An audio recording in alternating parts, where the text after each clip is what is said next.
Hey guys, welcome to our podcast where we watch all of the Marvel movies in the MCU and then we come together and talk about it. What we liked, what we didn't like. My name is Rob, Rinaldi.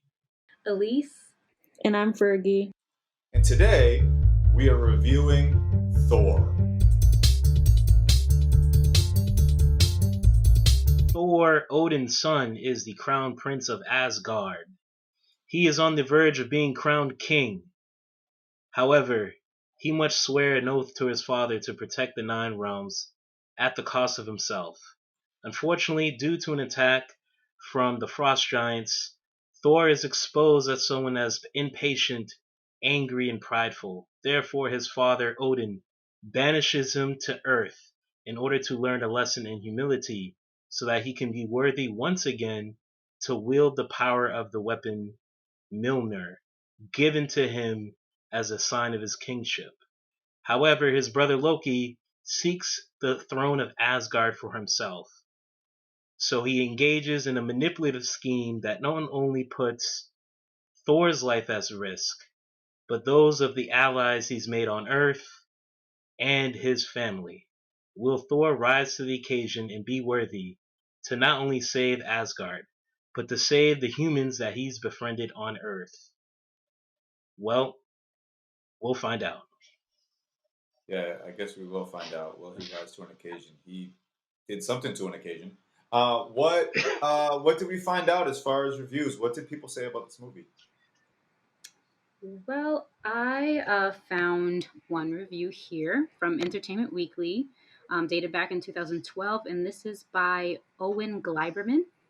And I will read about half of this review. It's pretty short, but Gleiberman says Thor, played by the Australian newcomer Chris Hemsworth, with a bulked up swagger, absurdly noble eyes, and a killer grin, is a stud muffin Viking Hercules who is born to royalty in the realm of Asgard.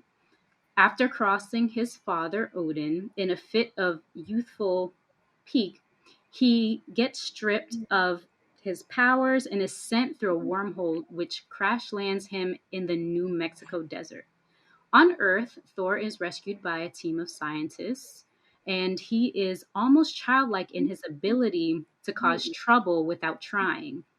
He speaks in incongruously formal King's English, in parentheses, I need sustenance.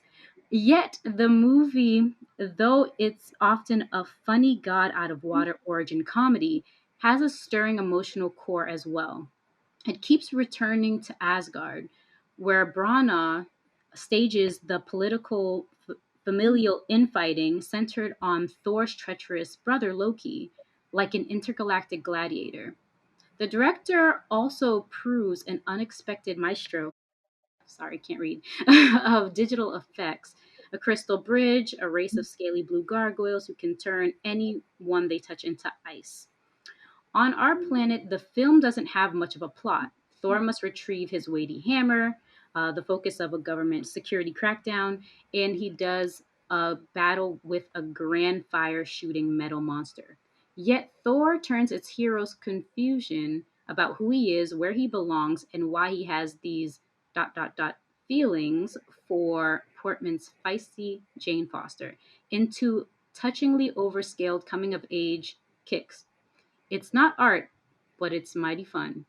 He gives it an A minus. That's his Oh grade. wow, Yes. Wow.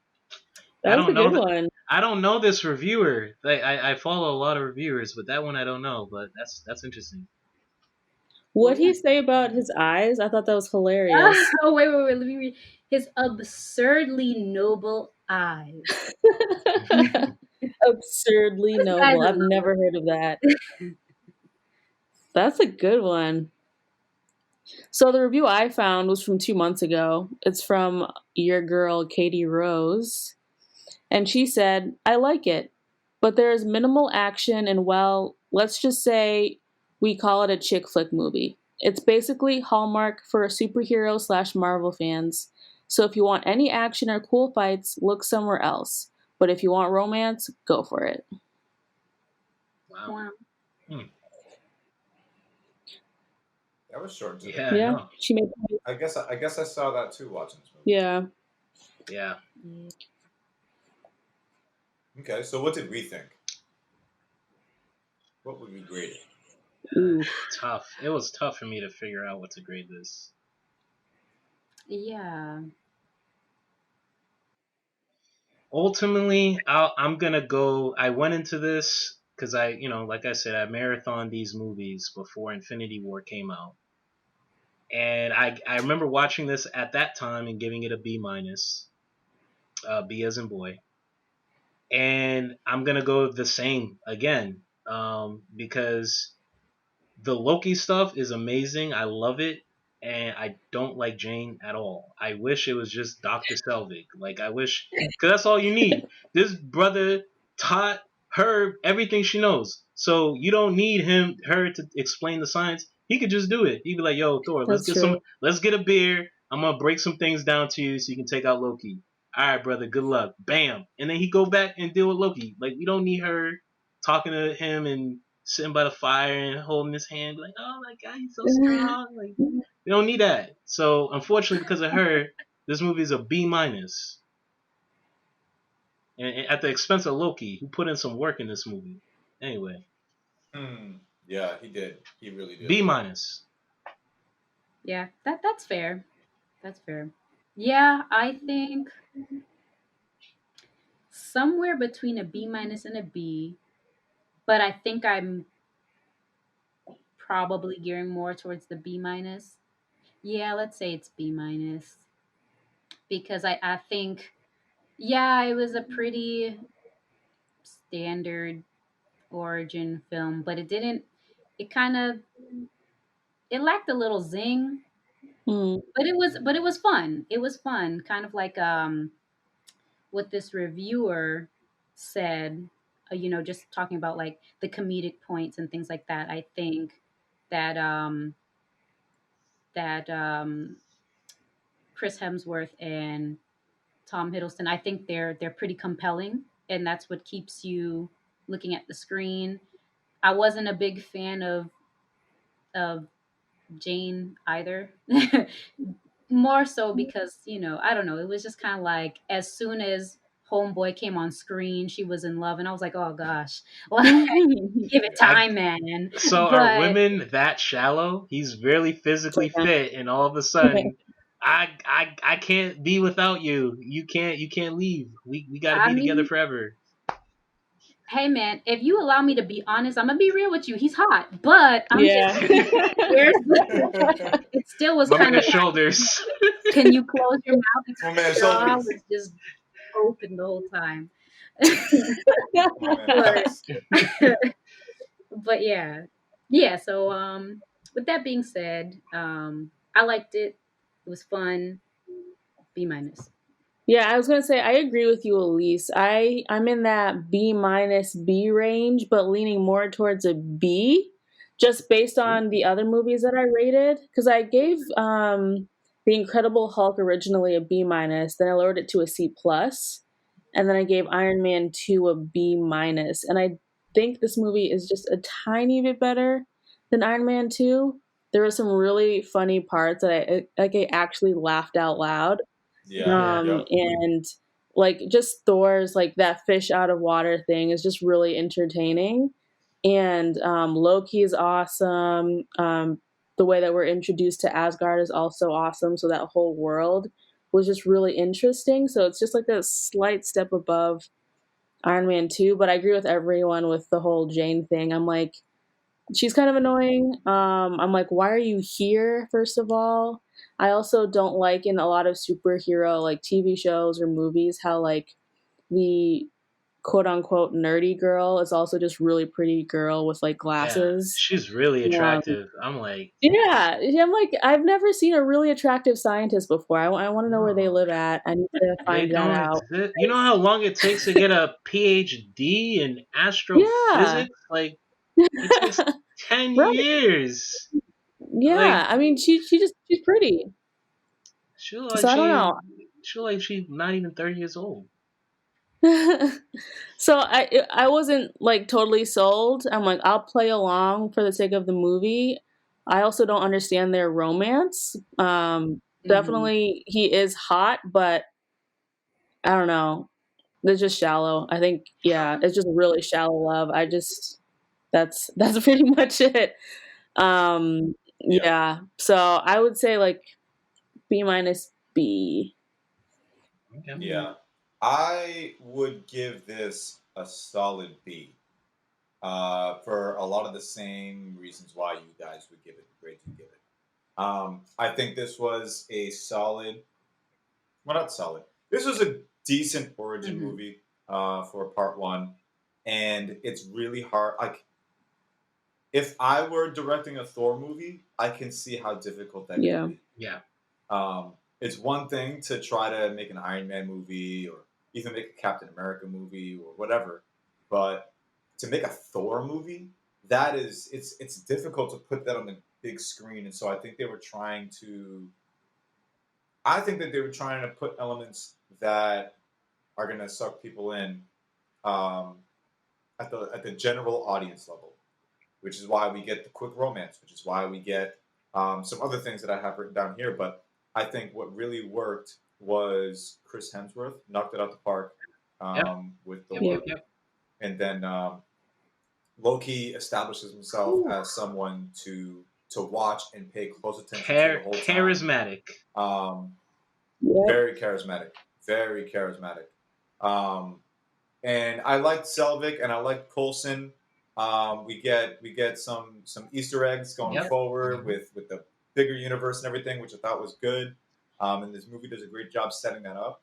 But this movie does suffer from some basic character development things involving other parts of the movie, which I'll talk about later. But because of that, I would give it a B. It's a good movie. If it's on TNT, I'll watch it. Yeah, no, it's a perfect.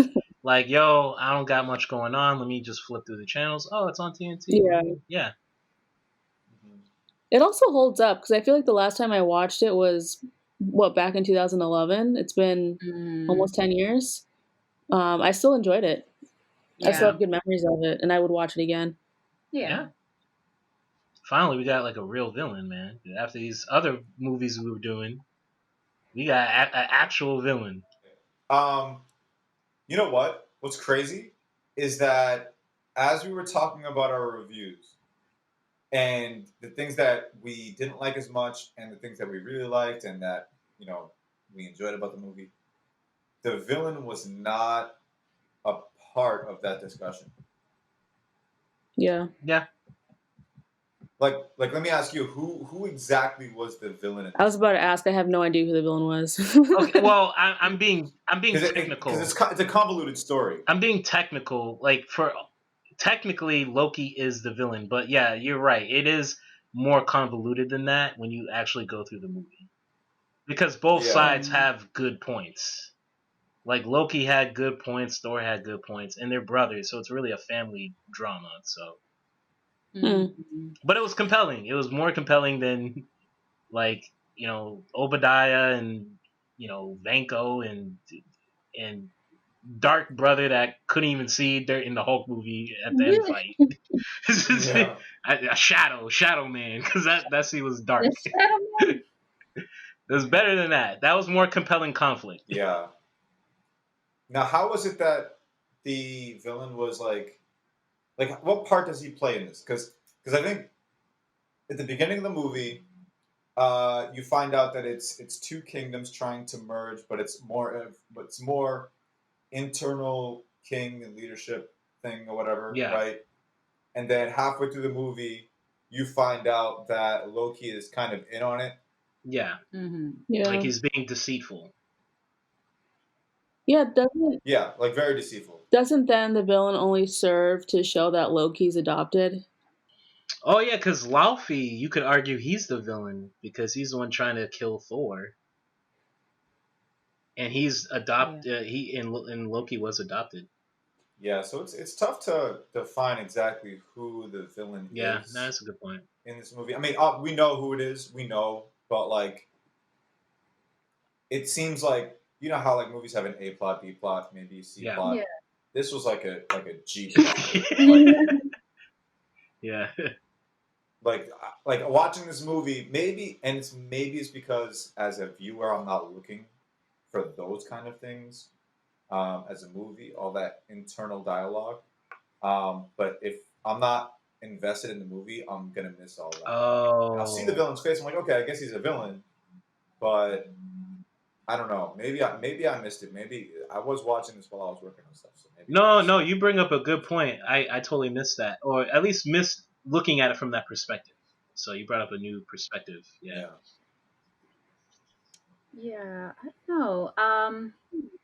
Yeah, I think I said something along these lines in like a previous podcast that like I want to put more of like the the term of antagonist on him rather than villain. Just someone who opposes Mm, the protagonist but isn't necessarily like villainous or evil.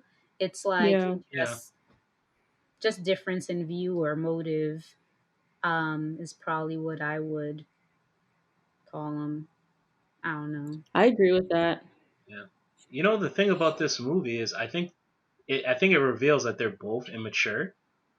Because like the Mm, first half, they kind of play it like, oh, Loki is the more reasonable one that thinks things through, and Thor is kind of the jock that just fights. Like he's the jock, the bro dude, the frat boy. Loki's like the nerd. But in reality, they're both immature. Like that's kind of what the movie kind of reveals towards the end. It's just Thor was Mm. willing to apologize for it, and Loki doesn't want to apologize for his immaturity. mm. Let's talk about our boy Heimdall. Yeah, that line was fresh, man. He was like, Loki was like, "You dare disobey your king?" And he looked. Heimdall's like, "I don't see a king here." So therefore, Ooh, Spicy. my so guy. therefore, I don't have to obey you. And he tries to go back, and then Loki got him. But still, just that line was dope. That was one of my favorite lines of the movie. He's like, "I don't see a That king was a good here, one. so therefore, I don't have to obey you." Mm. But he had a small part. But he tried to make the most of it. Yeah. I also noticed, and I know I'm jumping ahead, but I was a little bit thrown off now watching this movie By his again voice. by his voice, the way he's talking. Yeah. He's talking very formal, not even, but monotone, if anything. Like he doesn't sound like the Heimdall I remember watching. It's like a little Um, intimidating and also a little formal, if that makes sense. yeah, yeah. Like his voice sounds like that. Hey, like if his voice had a voice, it would say it. It would say my role is not as big as it should be. Yeah, Huh. That's what his voice sounds like to me. Like it's the generic like no, you're the guardian, you're the yeah, gatekeeper type voice, but there's no flavor, no character in the voice. Mm.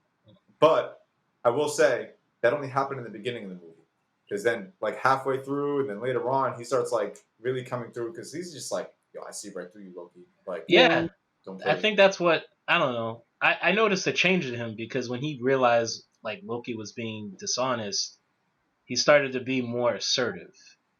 Because I think Mm-hmm. he took on the role in a very traditional way. Like, okay, this is my role as a Mm-hmm. guardian. I have to follow the protocols because Odin, he's a serious guy. But then when Loki started doing some stuff, he was like, okay, I gotta really confront him and just cut all the formality out and be like, bro, what are you really Mm-hmm. doing? Because you acting Hmm. mad Hmm. shady. You acting mad shady out here, man. Yeah. Mad sus. So I mean, that could have been an intentional thing on his part, or maybe he just got some direction midway as they were filming it. Mm. Yeah, Who knows? either It's or. like there's more to you, Idris. We watched your past movies. We watched he was on the wire, man. He was a Yeah. yeah. I was gonna say we watched The I Wire. was gonna say, is this role beneath him, or is it right where he's at? 2011. Was he popular? He was a Kinda. rising star. He wasn't Yeah, popular he was yet. getting there. He was building himself up because The Yeah. Mhm. Wire ended like 3 years before the movie came out. So and That's he was like crazy. the star of that. I think that made him like pop on people's radar. Mhm. So he needed to Mm. get movie roles to capitalize on that show's success. Very interesting. Yeah. Yeah, I just think that like I don't think that role is beneath him. I thought that role okay, here's why I think the role was not beneath him, but right where he needed to be. Anything larger than the role he played, he may have been stuck in Marvel movies. A good Hmm. Wait, point. say that again? Yeah, if he So wasn't so if Heimdall, so I'll if he was a greater character, as an actor, Idris Elba would have a more difficult time finding work in other That makes movies. yeah, sense. Hmm. So I think the role that he was in That's perfect. was perfect for Yeah, him. yeah, that's true. Because people won't be like, "Oh, he's that guy from Thor." Yeah, Yeah. yeah, yep, exactly. exactly. And he's Mhm. stuck. Yeah, but then he can also say I was in Thor. Yeah. Yeah, Yeah. Wow. He's a good agent. yeah. He probably yeah. That's some actors Yeah, have that's great good. agents, man. But like, Yeah. were there any side characters that you or did you have a favorite side character, or were all the side characters kind of not really on your radar? Mhm. I'm gonna save my comment on that for Okay. later. Hmm. I was gonna say, who are the other side characters besides like Heimdall? Like Um. Well, the Asian guy? So the you could just crew. say the Warriors Three or the crew. The Warriors Three, the crew. You could just kind of lump them together, and then you had Mm.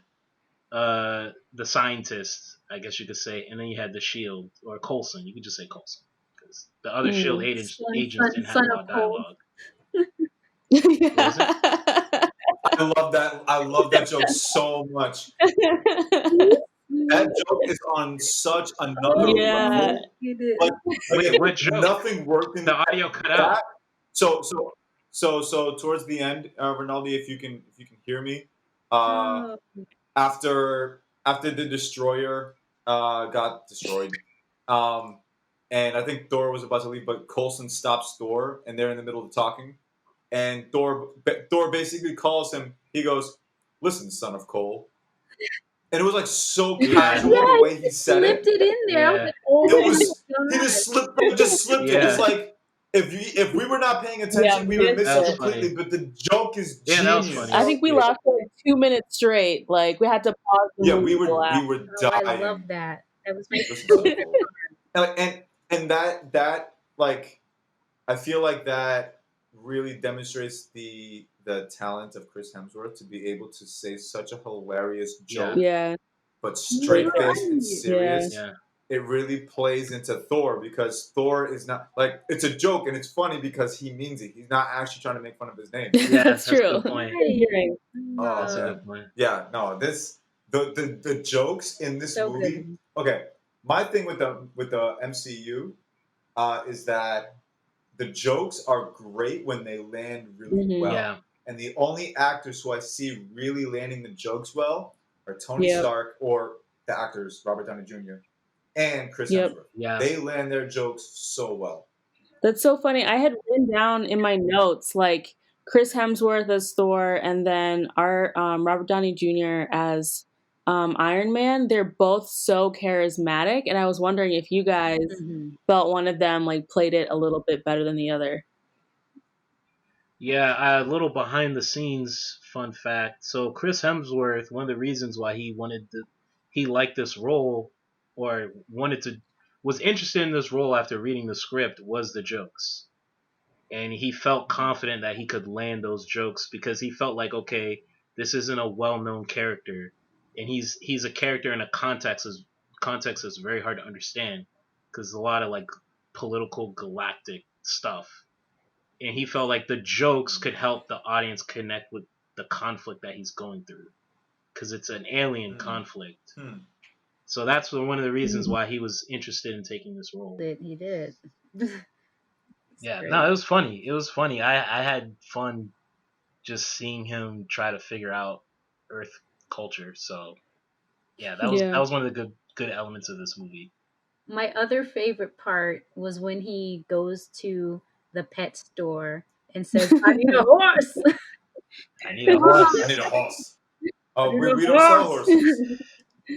I need a horse. Give me the Oh, Oh, we don't biggest sell one. horses. Well, I need something. I can ride. I need something big enough to ride on. Oh, 9 years later, and it's still funny. Oh man. No, Yeah. seriously. It's Yeah. so good. It's so good. Another. I honestly think that this is why the movie holds up. The humor. I think. Yeah, I think this is one of the reasons why this movie holds up, because the jokes are like timeless. Like the jokes aren't pigeonholed. It's literally like, okay, like this is a character this is his first time on Earth, and all the jokes are hilarious because he's not trying to joke. Yeah. Even Dr. Selvig, when they were at that bar, and he was just gonna take a sip, and then he sees Thor keep drinking. He's just like, "Oh, really? Oh, you go drink? Okay, I could do it too. I could go too, man." Like, and then he comes back to the trailer. He's like, Thor, I still don't think you're the god of lightning, and I drunk more than you, because I drunk more than you. Yeah, so that even I feel like he had jokes with all the characters, or even like he just could joke with any character, except Darcy. I don't like Darcy. Go away, Darcy, please. Why did the Destroyer destroy Darcy? Oh, Darcy was just kind of there. Darcy was. We just needed Dr. Selvig and Coulson. The end. Good afternoon, good morning, good night. That's it. That's the only human characters we needed. Darcy definitely hits on that quirky, like, scientisty girl more than Natalie Portman's character does, but she is annoying, though. Yeah, she overdoes it. Yeah, way overdoes it. Yeah. Fail. Like, and the quirky isn't like, I feel like the quirky isn't nerdy enough. It's more sarcastic quirky. Yeah, it's like hipster. She's more like a hipster than a nerdy girl anyway. At least that's how she came off to me. Yeah. I don't know about hipster, but I think she's like touting that line. Yeah, it's not that like, yeah, she's not nerdy.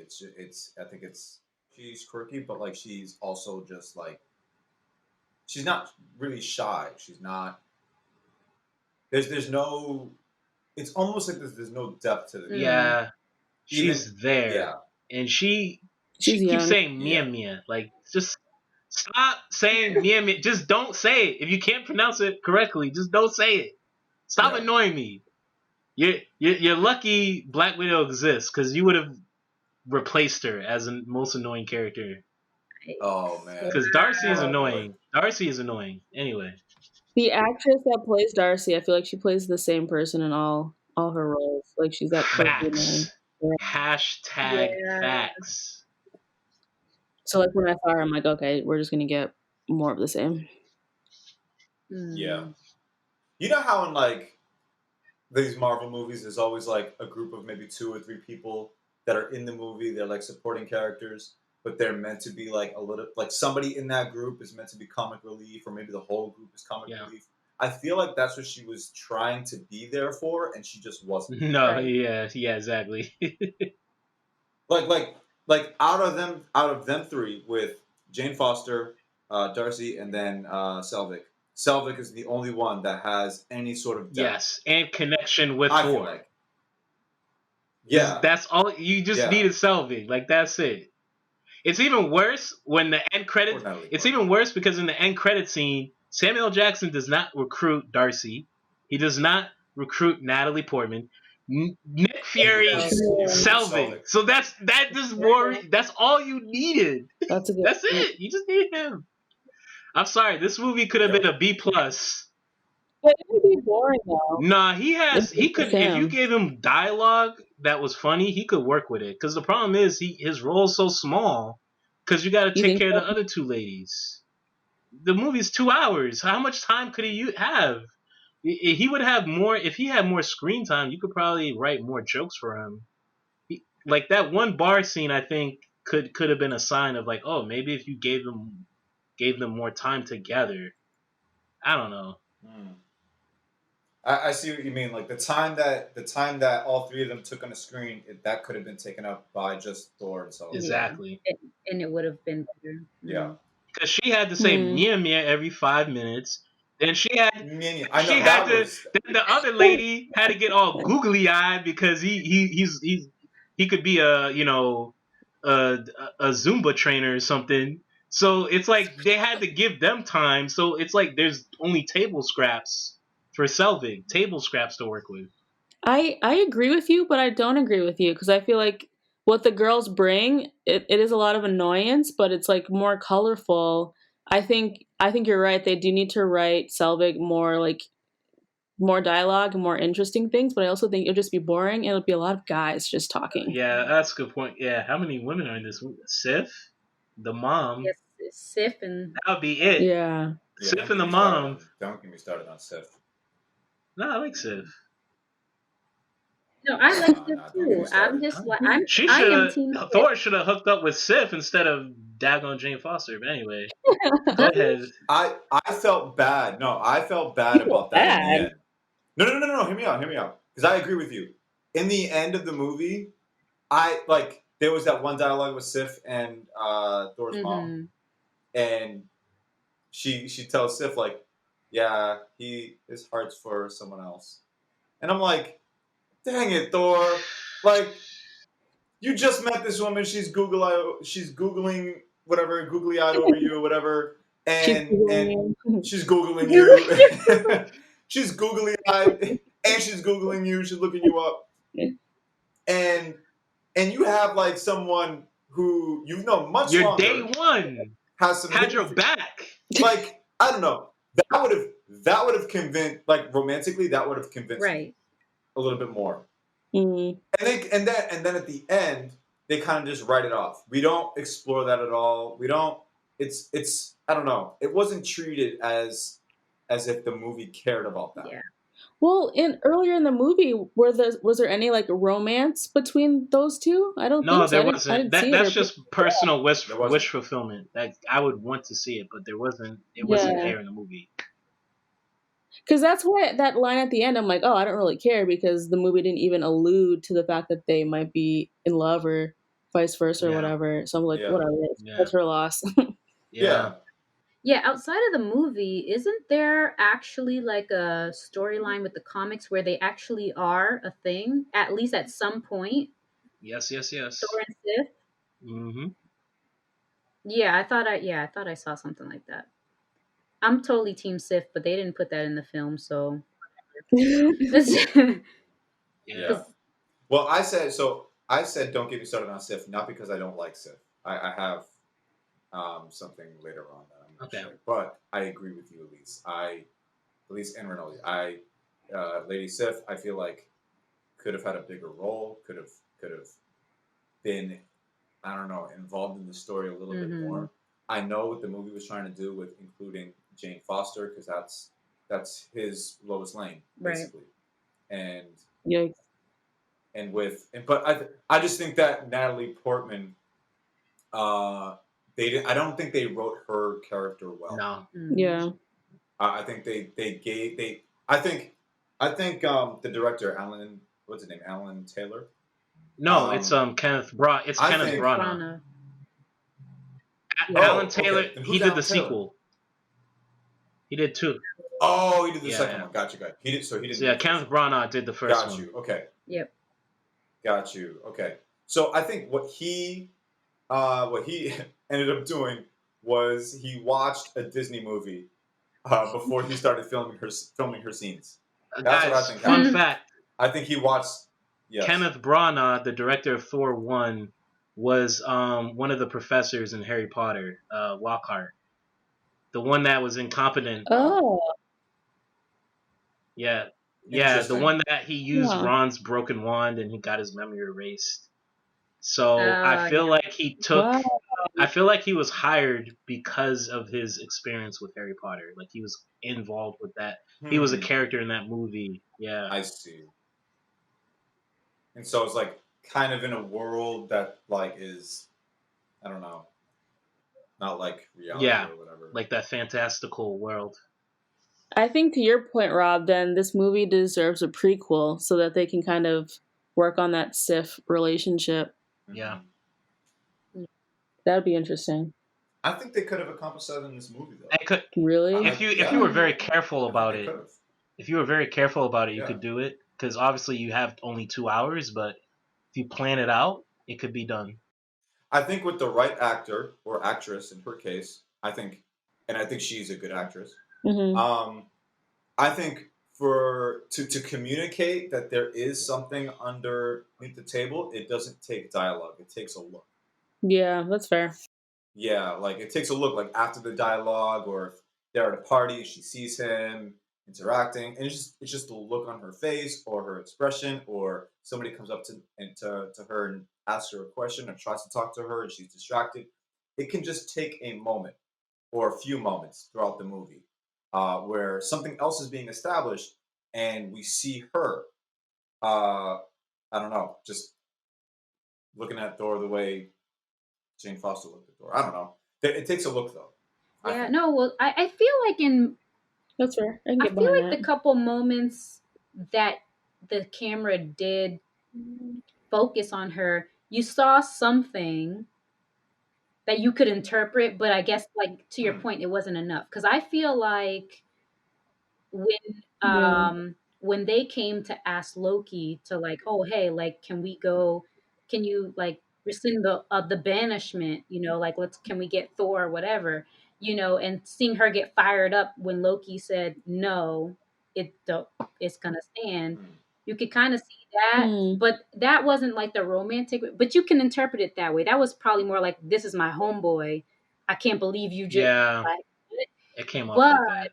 and then Yeah. if you Yeah, that was my fast homeboy. yeah, Yeah. and then if you fast forward to the end though, where she's talking to Thor's mom, and you know they're talking about oh how Thor's grieving over Loki right now, and because he can't see Jane, like when she was kind of like looking like behind him and stuff, she kind of had something. I saw it, like kind of looking at his back, or just like I don't know, Hmm. like it was a deep concern and like a there it's I saw something in there, Hmm. I think. But there wasn't enough of those to, Yeah. you know what I mean? Like I'm saying that because I'm partially biased here. Yeah, um yes, go ahead. and I think her character actually does really have something. But like again to your point, if there was more of those, then you can connect it all together and say, okay, this look meant that, that look meant this, and yeah, okay, she's in love with him.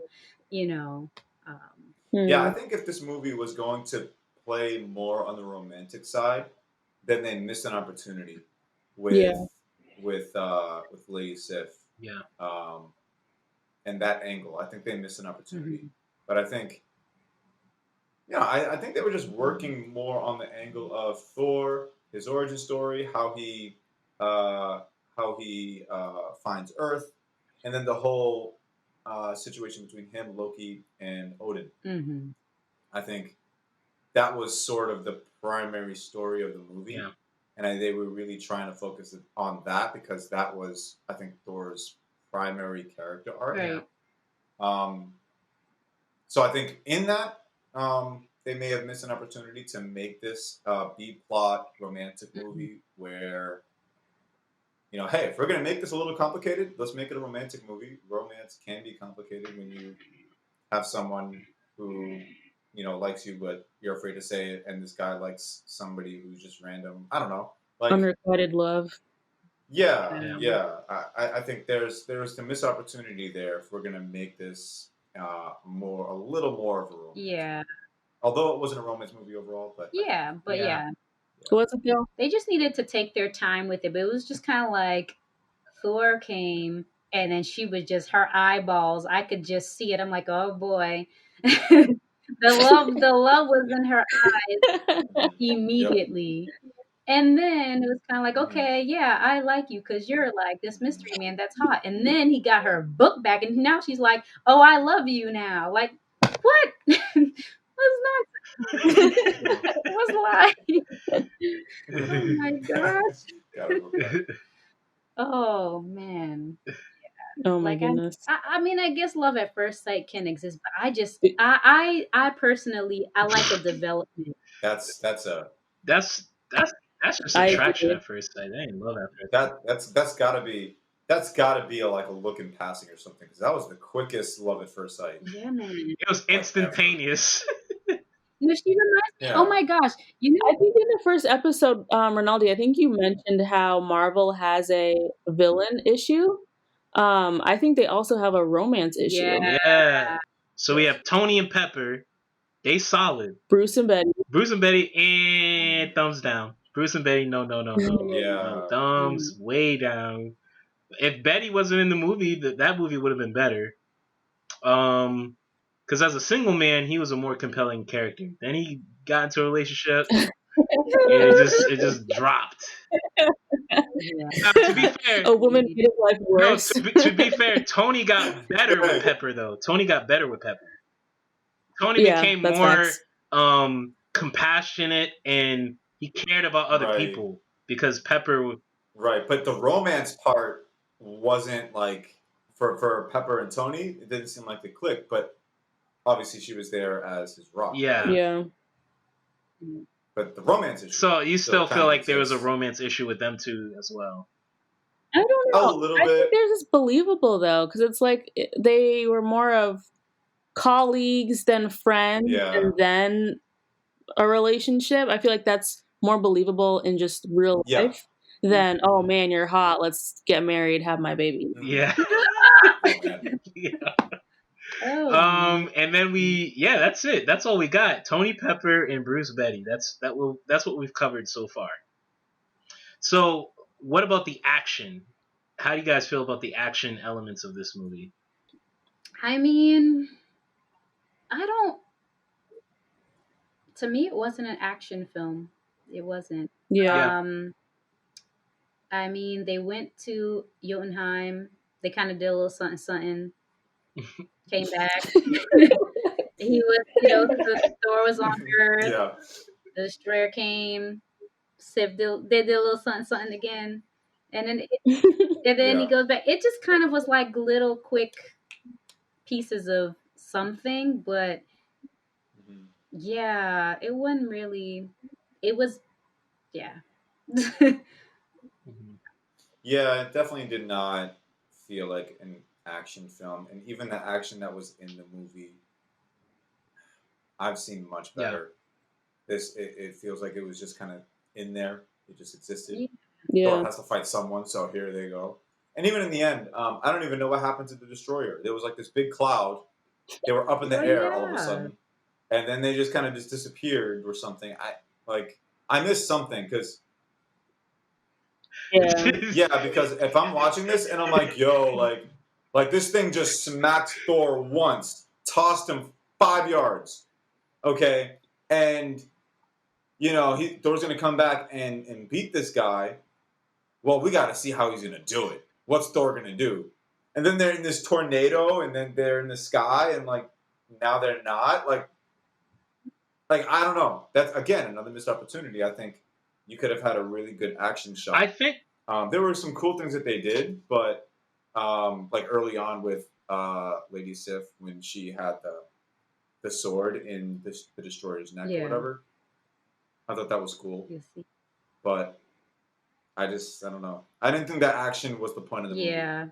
Yeah. I think like Katie said in the review, it's basically Hallmark for Marvel. Yeah. So it's like a family drama and a romance with some politics sprinkled on top. But Hallmark does a better job with romance, doesn't it? Like Hallmark does it. I'm sorry, guys. I'm really just like the family. I feel like the Loki Thor drama was good. That pulled me in, that conflict. Yeah, it was. That's the meat of the movie. Yeah, that was the action scenes were interesting ideas that were not. It's kind of like a dad that says, "Hey, I'm going to work on this at-home project. I'm going to build you a treehouse, Fergie, because you're my little girl. I love you. I want to build you a nice little treehouse, and it's half finished." So you appreciate your dad's heart for you, but he didn't finish the job. That's what this action in the movie is. It's like they're interesting ideas, but they're not complete and they're brief. So you kind of wish they expanded upon them. Well, I'm curious, like, what movies out there has a good blend of romance and like action? Like, is that such movie exist? The first Born Identity movie had a good. Well, I thought it was a good romance. I don't know if other people did. I have to watch it again. But anybody who sees Born Identity, they're not going for the romance. Yeah. It's not known as a romance movie. Oh, I don't know. I'd have to Google it, man. I can't. Yeah, that's a good question. Yeah, nothing comes to mind for me. Yeah, and I don't even think that. I mean, the movie doesn't need to classify itself Twilight. as a romance movie. That's the one, romance. right? Yeah. Oh, No. Let's Okay, not. guys. Okay, that was sarcasm. That was Oh sarcasm. my I god. was not being Let's serious. run around in the woods and pretend It we're in hurt me love. for 0.5 seconds. First of all, the action in those movies is worse than what we saw in Thor first, and we know Oh how yeah, bad the romance was. So I was being sarcastic. Wow. Twilight. I think you just look for like the most cheesiest romantic movie that you could find. Hey, this has some fighting in it. Here you go, Twilight. Fighting. You got far off. Fighting. Yeah, fighting. Yeah. Fighting. I can't. You call it fighting. Okay, so what did you guys think about this Thor Loki conflict? I think it's one of the best conflicts we're gonna get out of these movies. Yeah. I think that out of everything in this movie, whether it be things that did not work, things that did work, this was one of them two on the screen together, and just their conflict overall. It's probably the thing that works perfectly. Yeah. What about Odin? Odin. Yeah, his father. role in it too. I liked him. I think that worked too. I don't know. I don't like to be confused, if that makes sense. So, because I just feel like Odin's plan is, well, for one, I feel like his plan is very, very, it's not clear, like at all.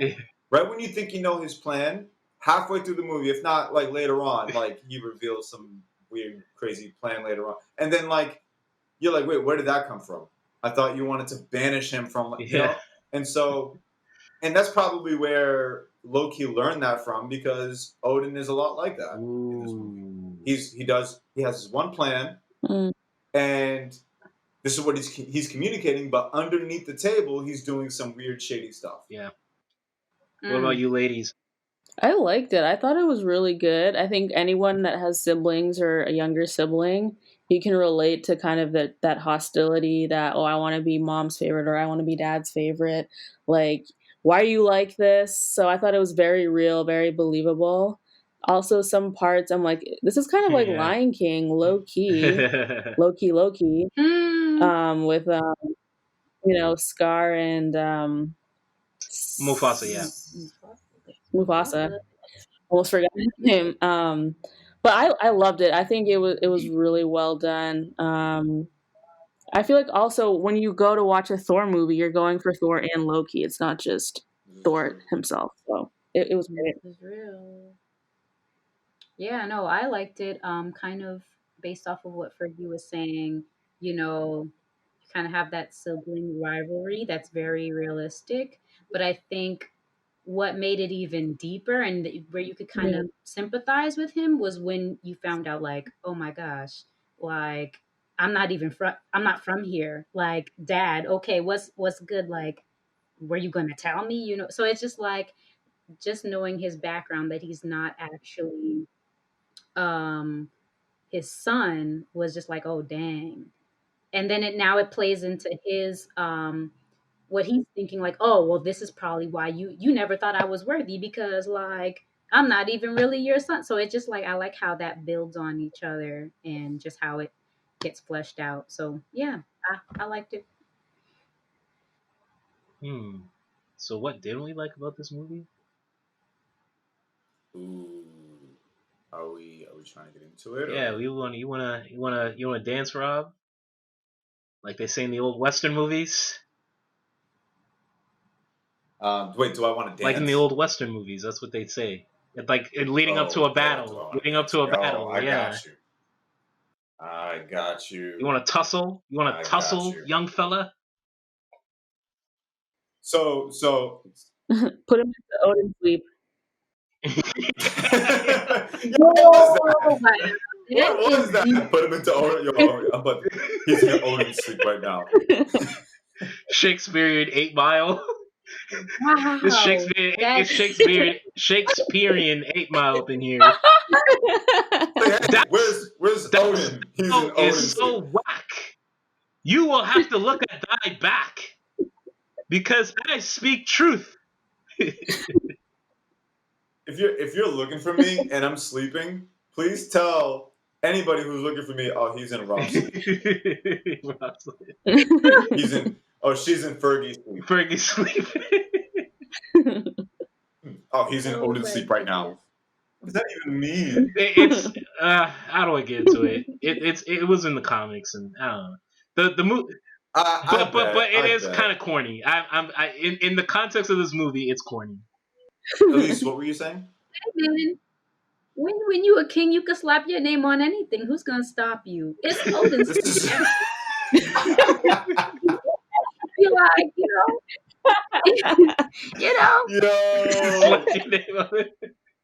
you want to make a national order for people to go to sleep, be like, all right, everybody, we got a curfew. By 9 o'clock, you're Odin Sleep. That's it. Like, he can do what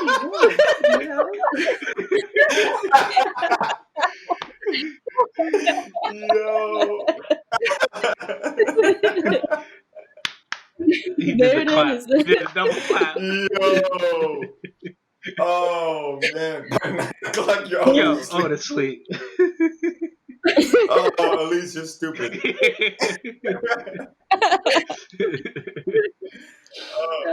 That sounds like a line. Oh, man. That's hilarious. That was so good. Okay. I do have one thing, too, before you guys go into what you hate. There's so many scenes or like little quick scenes where Loki is creeping, and I'm like, why is this man always creeping? He's already coming out of corners, behind pillars, and like lurking, and then attacks. I'm like, he needs to calm down with that. Yeah, but it also makes you wonder, and again, we're not going forward, but just in this whole universe, if he's just lurking around in these movies and nobody notices him, where is he showing up in these other movies? And we don't see him. That's why he's able to. I don't know. It kind of plays into his deceptive, like, nature in how even in conflict he'll use deception and illusion. So I think that's why they. Yeah. Yeah, I mean, in actual mythology, Loki's a trickster god, right? Yeah. So he kind of like, that's kind of he's in the background, kind of fiddles with things, and he's like, all right, let me see what's good, like, So I think part of it may be him knowing his strengths. Maybe that's just part of his strategy. Like, okay, well, all right, let me not, like, I'm not really a brawler, so like, let me kind of do stuff on the side over here, or like, just to kind of, I guess, minimize risk. Even could be just a possible strategy that he has. I don't know. That makes sense. Yeah. Okay. Well, if we have nothing else to share, if there's any other points that we want to share, we are going to begin a segment which we call a little R&R. That's right.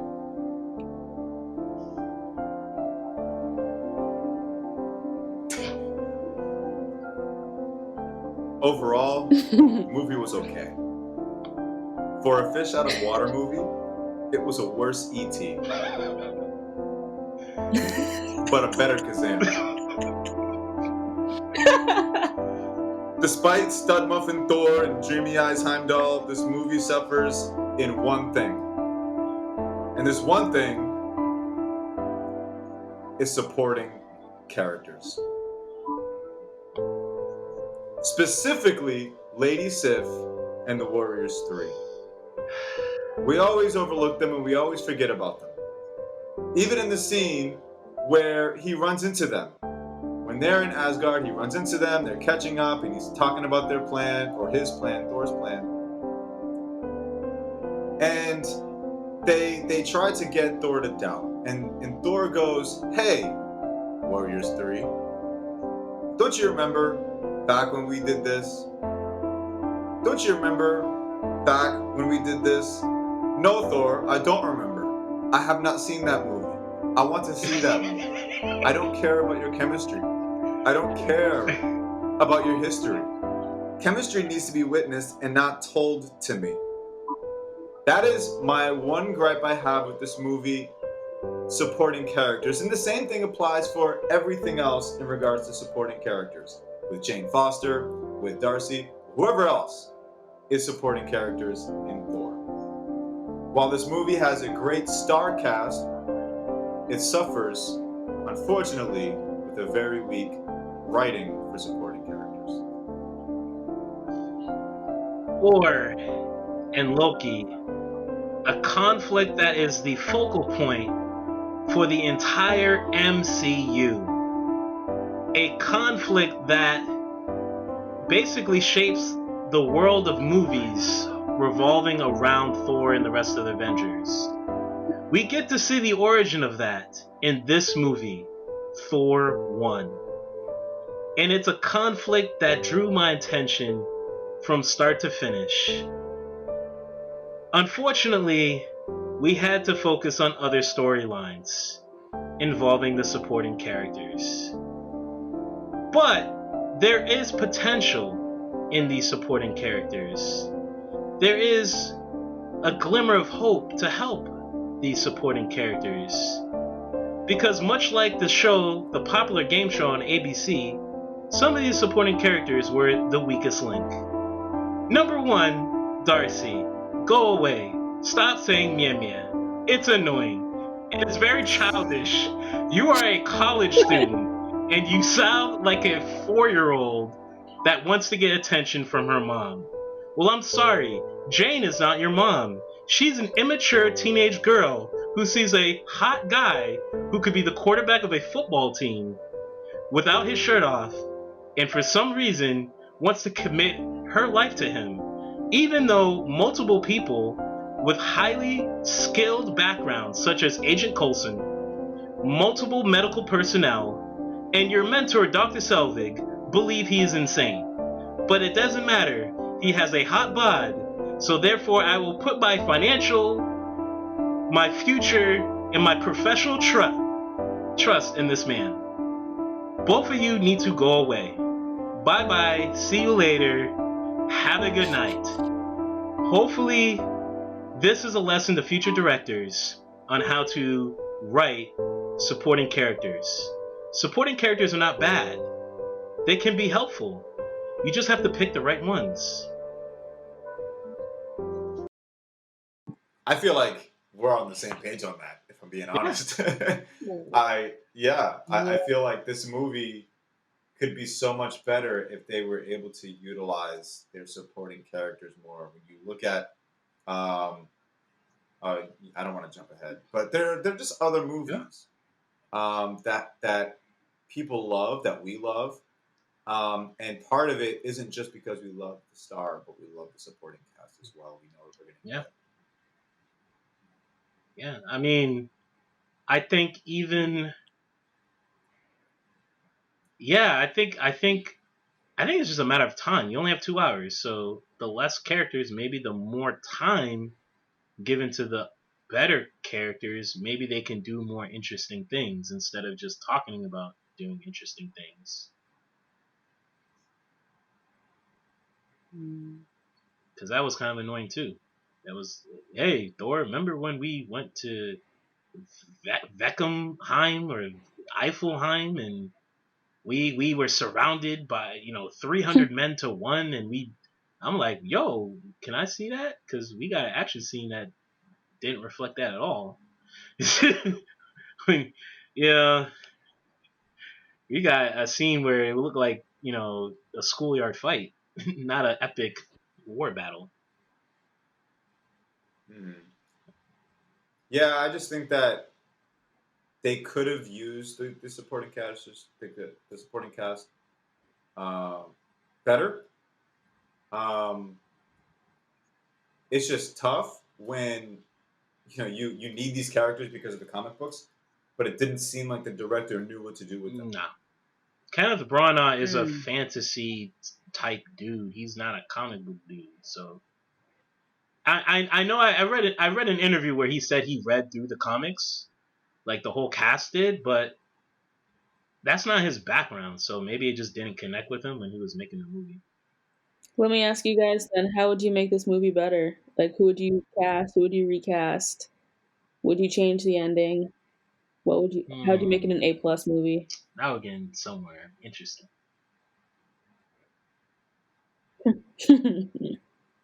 Maybe instead of, this is gonna sound radical. This is gonna sound radical, okay? And it's gonna sound weird, but you get Sigourney Weaver Oh, wow. Okay. to be Dr. Eric Selvig's wife. And she's Oh. gonna, she's gonna go up to Thor and be like, "Yo, are you insane? Are you really the prince of thunder, the thunder god? Because I just want to know. I'm not here to play games, man. Because you put my husband's life on the line. Like Sigourney Weaver don't play, and she could just be his wife. Like she doesn't have to be assigned. Like Selvig can just be the sign. Because you only need one dude to tell Thor the signs. You don't need three people. So he could be the scientist, and she could just be the comic relief. Like she could even hold a shotgun to Coulson's head when when Coulson tried to take the research. She'd be like, "Wait, what you doing? Messing with my husband's like." Boom. One of the problems is solved right there.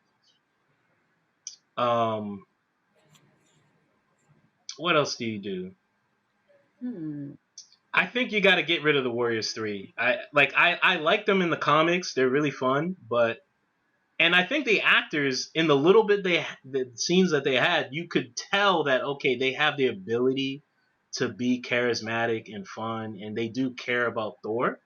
That they just didn't have enough time because there's all this other stuff they had to do.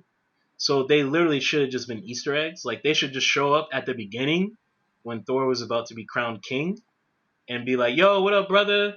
And then boom, they're gone. Like, hey, comic book fans, they were here, they were there. They dapped Thor up real quick, and boom. And Sif, that's it. Sif is the only, him and Sif, Selvig and Sigourney Weaver.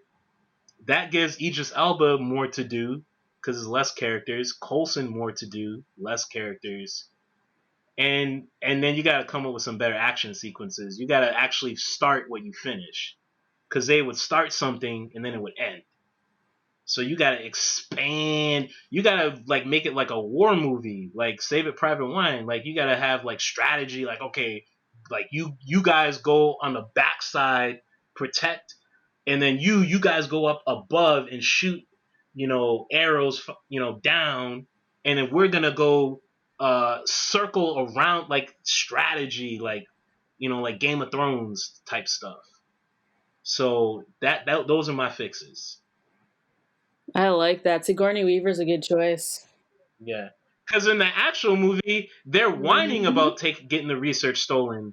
They're like, "Oh, why the research gone? Why did that Coulson guy steal it?" Sigourney Weaver be like, "Yo, get off my husband's research." Okay, so first of all, Renoli, these are good notes. I was actually just like writing some of your like ideas down because I love that casting of Sigourney Weaver, and I like the dynamic that having Selvig's wife be there. I love that dynamic so much better than having just three or two younger Or girls even an mixed in. ex-wife would be fun Um, too. Oh, that would be funny whose if she was wife? the Yeah. ex-wife. Yeah. Oh yeah, that would be funny. That would be funny. Yeah, that would be hilarious. I just think that like for someone to be in the movie to keep Selvig in check, that's what is kind of missing because we had that a little bit with Coulson, Yeah, kind of. But I think there needs to be tension with that character too. But here are some of the things that I would change. Not so much a casting choice. I think for the most part, they did okay with the casting. Um, if I could add a character, I can't think of a character to add other than someone for Selvig. But some of the things that I would change is I would remove Darcy completely. Yes. I would just get her out of the movie. Get her out of the movie. Amen. Thor, Thor, Thor is enough comic relief by Yes. himself. He's enough Yeah. comic relief by himself. Okay. I would keep Natalie Portman, and I would add that. No, I would keep Natalie Okay. Portman. She does not suffer with bad acting. She suffers with poor writing. Oh, okay. So I would keep her because now that we just removed this other girl, we have time to work on Natalie Portman, and now we can include that secondary, low key, under the table like relationship with Lady Sif. Okay. We can include that relationship dynamic, that tension that Thor does not know about. Nobody knows about but Lady Sif. And at some point in the movie, maybe it's revealed that I don't know. That one of Lady Sif's friends, or even Thor's mom, realizes, she takes notice, and she goes, "Hey, listen, I'm a woman. I know. I could see it. Something I don't know. That's cool. Something like that." But so I would add those. I would add those to the movie. As far as the Warriors 3, not including Lady Sif. Okay, I would keep Lady Sif in the movie, but the Warriors 3, I would save them for the post-credit scene. Oh, that's clever. Yeah. Because again, these are characters we want to work on and invest in and spend time with. You save them for a post-credit scene because this movie is obviously trying to build up to something. So if we're trying to build characters to put around Thor, you save the Warriors 3 for a post-credit scene. That way the fans go nuts and you have time to work on these characters and other characters that were already in the movie. We've been investing in them already. So you have that. And then as far as the whole dynamic with Thor and Loki, and then Loki finding out that he's adopted, I would save that for the third act of the movie. Oh, yeah, because that was in the middle of the second act. Yeah, I would save that for the third act of the movie. And here's why I would save that for the third act.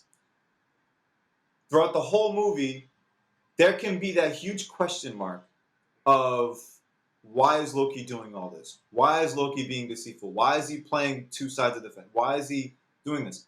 And even Loki is seeing weird things take place with the relationship with Thor and Odin and whatever, and always wanting the throne. And I think the movie overall, just if I can park there for a second, I think the movie overall should focus on the throne of Asgard. That should be the primary arc of the movie. And Loki's mission is to get on that throne. But in pursuit of that throne, with his deceitful ways, he finds out later on that he's adopted, and that's when he has that confrontation with Odin. Then a huge fight breaks out, we end up at the bridge, all of that takes place. I think if you save that in the end, you create enough tension for that to matter enough.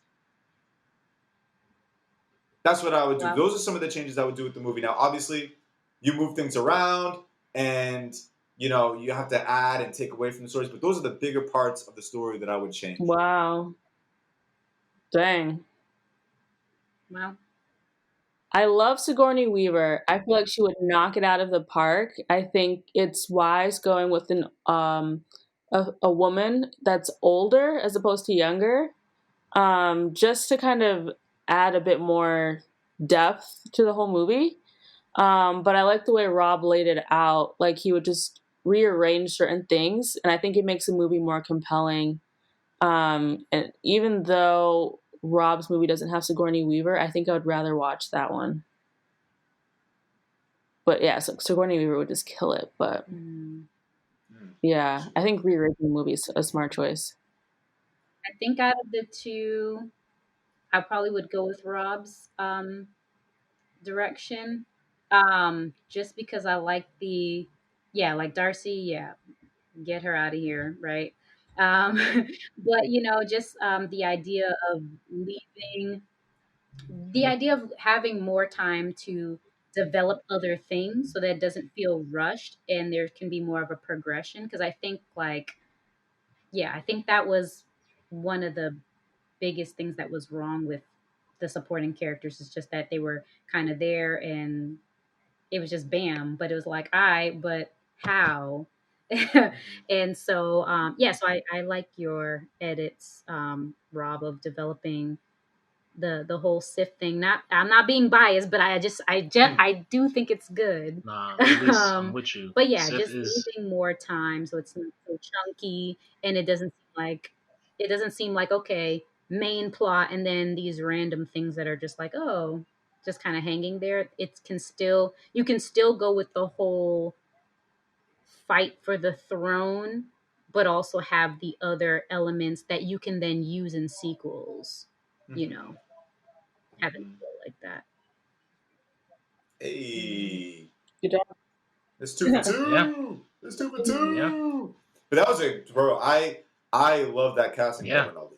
Oh, Sigourney Weaver is a perfect casting for a wife or ex-wife for Selvig. I think yeah, that would dramatically improve yeah, the movie. for sure, for sure. So I have one silly question. We're nearing the end.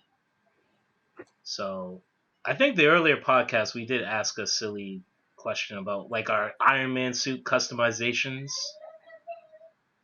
So Mm-hmm. this question is: who is the better father, Howard Stark or Odin? Yo, oh, I was not ready for that. Wow, you I said that was was a silly not ready question. for That's a that. great question. My That Yeah, is a gosh. great seriously. question. Oh You just ask man, all the questions. Daddy, who's the better father? Daddy. I feel like my gut instinct is Odin because, like, he talks to his kids and he at least interacts with them on a certain level. Hmm. Um, yeah, I don't know. That's a hard one. That is a very hard one because they're both pretty bad. It's like death by fire or death by being shot by Yeah, guns. Yeah. I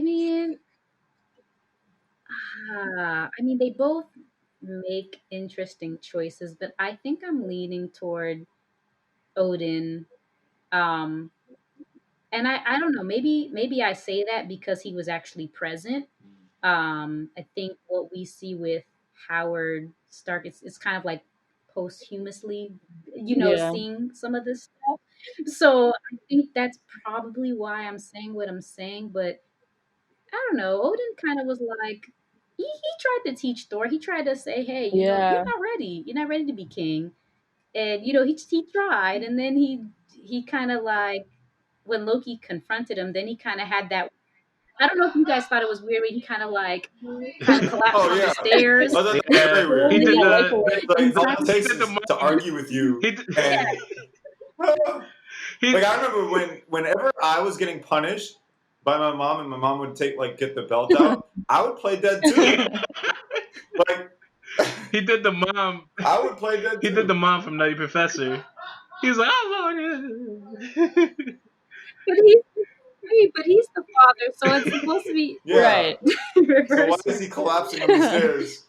He got Yeah, got. my man Odin needed life alert. He Lord. got got. He did life alert. Yeah. So He needed life alert.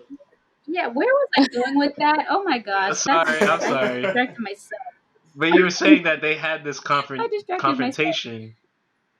Yeah. Yeah. So yeah, I think he tried to teach his kids and whatever, Mm-hmm. but yeah, he's an old man, I guess. So time for Odin sleep, and he wasn't Yeah. able to impart more, at least what we see. But I think he did what Yo, he I'm done with you. could. So I I'm think done with you. I don't know. I think in a weird way, this is gonna sound weird, but I think Howard Stark was the better father. And here's why. Oh, First, without Howard Stark, Tony would be dead. He'd be DEAD dead. Because number one, Tony was immature. He was so immature, he didn't realize his business partner was trying to kill him.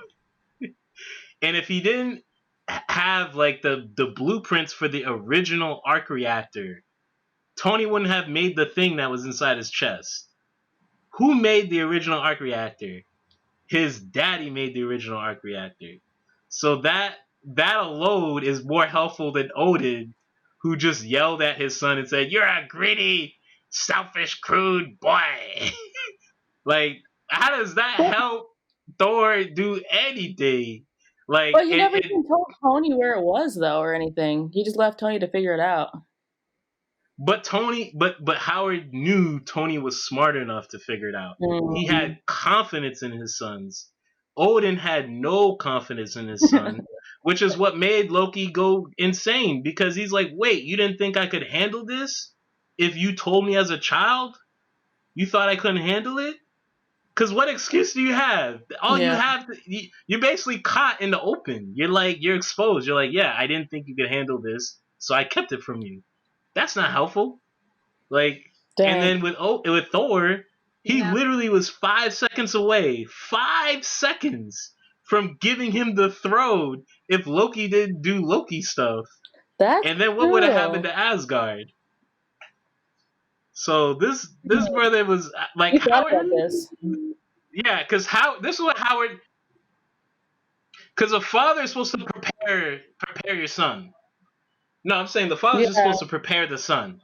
Okay, when you're older, you got things you got to take care of. Can you do it or not? If you can do it, here's what I'm going to give you to make sure you're 100% successful. That's how Howard was going to approach it. He wasn't going to do the old sentimental, like, I'm going to hug you and we're going to play football together. He was like, no, Joker, we selling weapons. We selling weapons, and we in the United States of America. You know how many terrorists want to kill us? So I'm going to give you some technology to make sure you can handle yourself. All right? If I don't give you a hug, tough noogies, because at least you're going to be alive.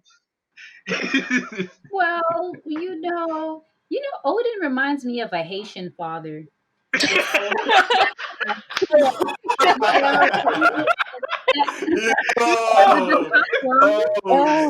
love, the I don't want to tell you I love you type of thing, and okay, vagabond, like it doesn't matter. But he had a heart though. When Thor was gonna die in his like mortal body, you saw the tear come out. Did you feel that? I don't know. Yeah, that was a thug tear right there. Oh my Classic thug tear. That tear was tattooed. That tear became a tattoo. But you're interesting, guys. But you make a good point. I can't knock that. I was I was going to say Odin is the better father, but now I'm conflicted because of what Randy said. Because that was such a good point. I was gonna ask, if you think so, him giving the throne, he was like 5 seconds to giving the throne to Loki. No, to Thor. Greedy, selfish Thor. To greedy, selfish Thor. Yeah, greedy, selfish. Yeah. So he was 5 seconds away from giving it to Thor, and it got screwed up. Whatever. Does that make him a bad father, or does that make him a bad king? Ooh, interesting. Both. Yeah, I guess you're right. It would be both. But I mean, if we had to pick one, which is it? Like, if we had to pick one. Well, okay. Or is it Here's mixed? the thing. Because a king, because somebody is going to replace him for the throne, and it's going to be one of his sons. Yeah. So it is his kingly duty to train up and raise his son. It's basically his kingly duty to be a father. Yeah. That's his kingly duty. And it doesn't sound like that he did a great job doing that. It sounded like, okay, because normally in that relationship where you have like, one dad and then like two siblings, whatever, like two sons, one of them would turn out like okay or better or relatively okay. But in this movie, they're both messed up.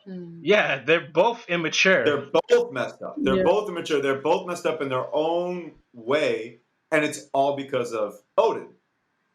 And so that's probably why I would say that Howard Stark is the better father, because what Tony Stark is dealing with is a lot of the stuff that we as men who did not grow up with fathers, that we deal with.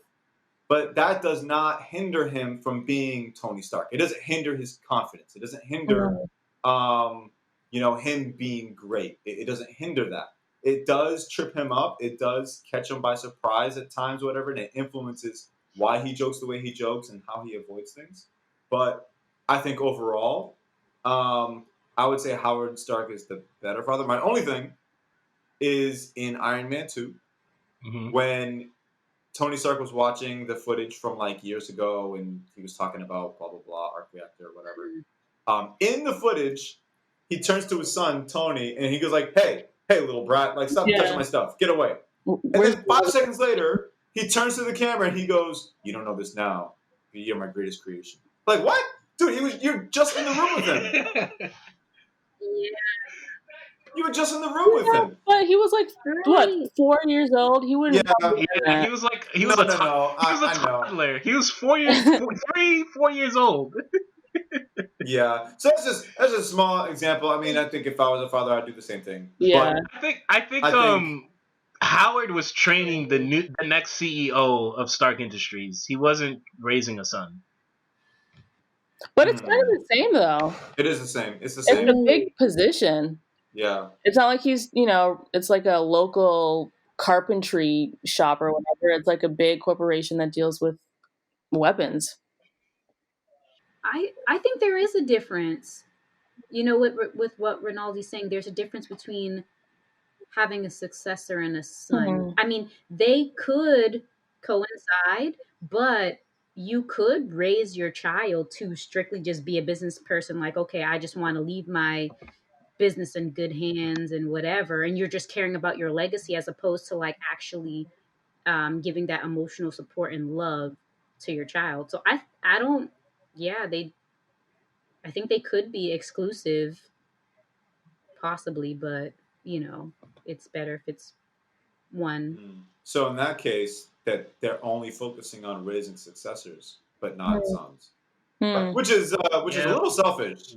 A little Father's bit. Day is a very depressing day in Marvel's cinematic universe. Well, I think Odin did love Thor. Yeah. I think he was very concerned about the successor, and that seemed to be a big priority. But seeing him actually, like, even though he was in Odin Sleep, you could see the tear. I was like, oh, okay. That so tear, man. He had a tear. It's like he kind of loves him, huh? Yeah, I think you guys convinced me. I think Howard is a better father. Yeah, I think Thor loves. I think Thor. Odin loves his son more. Yeah. He loves him more. Odin loves his son more, but as far as a father, he didn't. He seems like the type of father that would withhold punishment. Does anyone have good parents? Like, come on now. Well, we'll get to. We could get to that.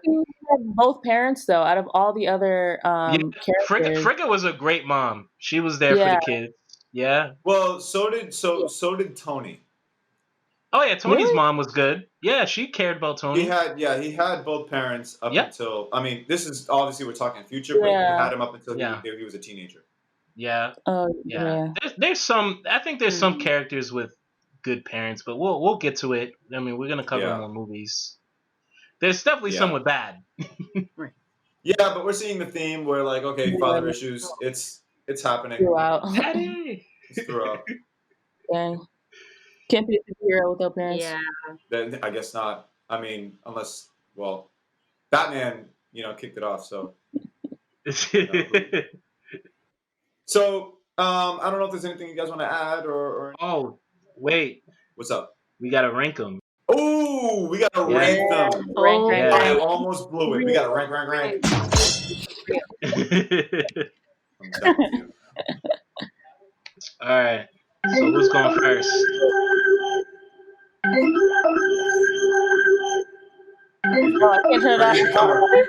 Fergie's become a radio DJ. Hey, I'm gonna hit a home run with my list. Let's see here. I am going to say Iron Man 1, Thor, Iron Man 2, and then the Hulk. That is where I agree with that. I co-sign. Yeah, that's my list. I literally wrote it down. I have Iron Man, Thor, Iron Man 2, Hulk. Yeah. What about Yeah. you, Rinaldi? Yeah, same list. I was waiting for it. I was He's like, trying I to want to drag make it it out. conflicting. Yeah, I wanted to create some drama, but yeah, same list. Yeah, right. Thor, Iron Man 1, Iron Man 2, Hulk. Wait, Yeah. yeah. So Wait. it's a sandwich. It's Thor is the bread, Hulk is the Yeah. bread, Iron Man 1 and 2 is the meat. Okay, cool. Yeah. Same list. All right. Yeah. Ah, All right. Yeah, that's it. ah. We Awesome. got that too. Wow. So Great. you think Well, that well, thank you Howard Stark's the guys. better dad, and yet Thor wins, huh? Mm, Wait, mm. Elise, what'd you Oh, say? dang. Wait, Elise, what'd you say? I said, She's dying. I said. So you think that Howard? Right? Don't make me laugh. I said. So you think Howard Stark's the better dad, and yet Thor has the number one spot on your list? It was a stupid joke. Oh, okay. Awesome. That's a review on Thor. Next time we get together in our next episode, what are we going to review? Captain America, the first Oh, Avenger. Let's boy. go. We Oh, go have boy. some fun. We go Oh, to man. This is going to be good. we go to the 40s. Oh, So we gonna hear jeez. some of that baseball sound effects. Oh, man. Oh, man.